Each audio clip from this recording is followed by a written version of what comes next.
are not crazy. We are not crazy.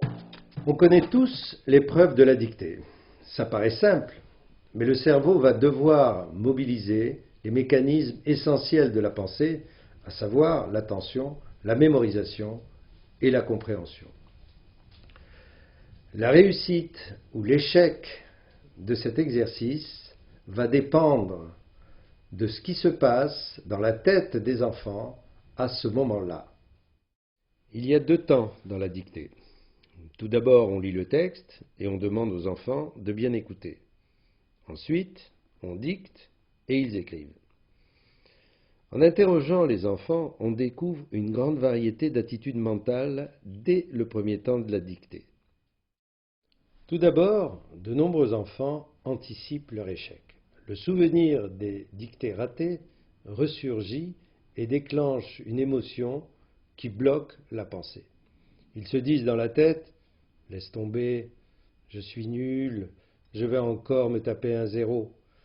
Et le tout est accompagné de sensations physiques comme le cœur qui bat, les mains qui tremblent ou la boule au ventre.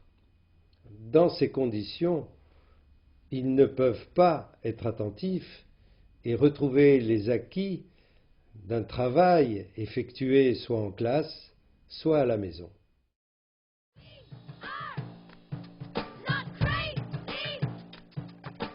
We are not afraid. Pendant l'écoute du texte, d'autres enfants vont avoir l'esprit occupé par des pensées éloignées de l'exercice, des pensées parasites.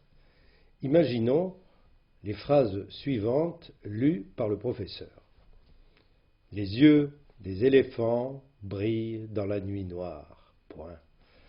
Les enfants tremblent dans leur lit en entendant leurs pas. Point. Les yeux des éléphants brillent dans la nuit noire. Point. Les enfants tremblent dans leur lit en entendant leurs pas. Point. Voilà un enfant qui va partir en rêverie.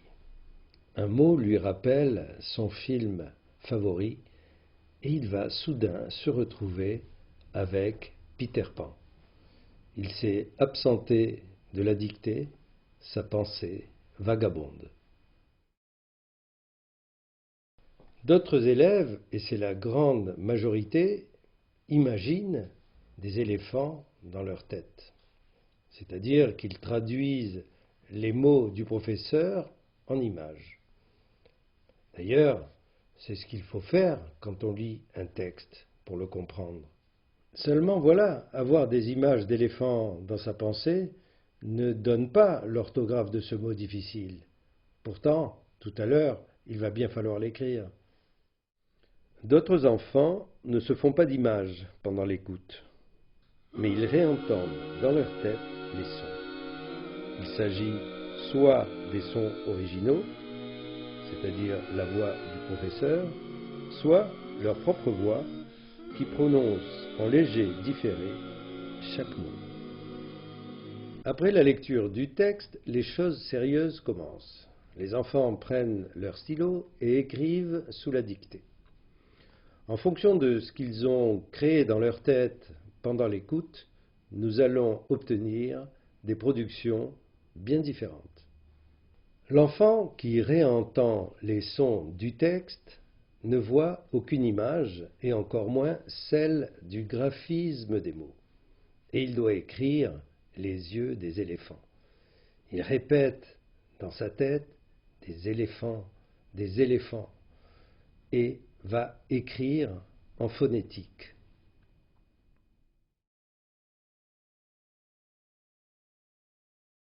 Souvenez-vous de celui qui se représente le texte en images. Au moment d'écrire « éléphant », ces mêmes images reviennent, mais ne lui donnent aucune indication sur l'orthographe exacte du mot. Il a un vague souvenir visuel d'un H, mais où le mettre?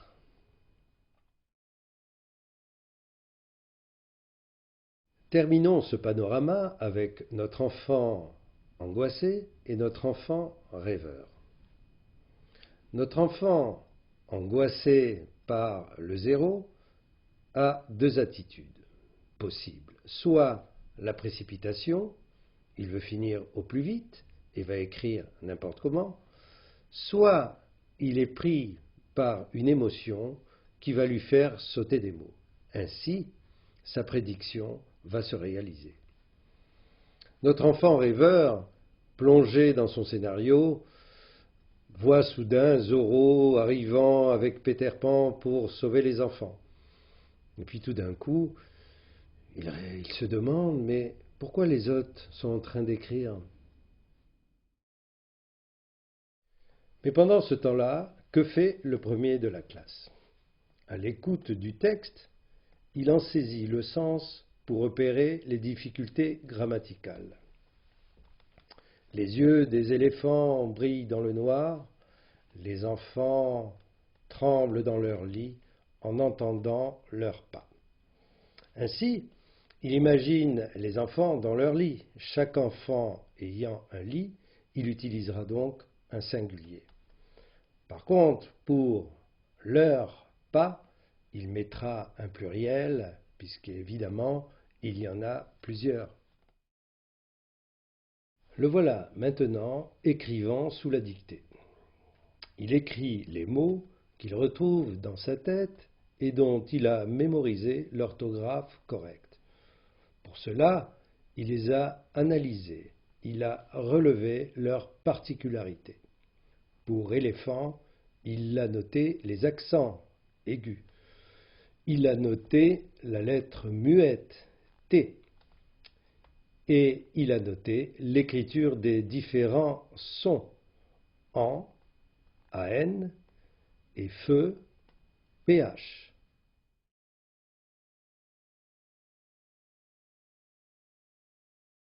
Je me souviens que lors d'un dialogue dans une classe, j'ai demandé aux élèves de me décrire ce qu'ils faisaient dans leur tête pendant la dictée.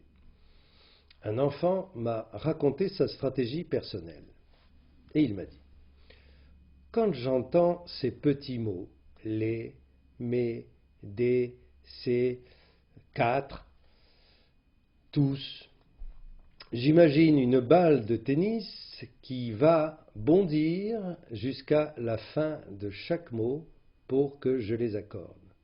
Et quand il s'agit d'un verbe, j'en vois une balle rouge. Les cancres de la dictée ne sont pas en manque d'intelligence.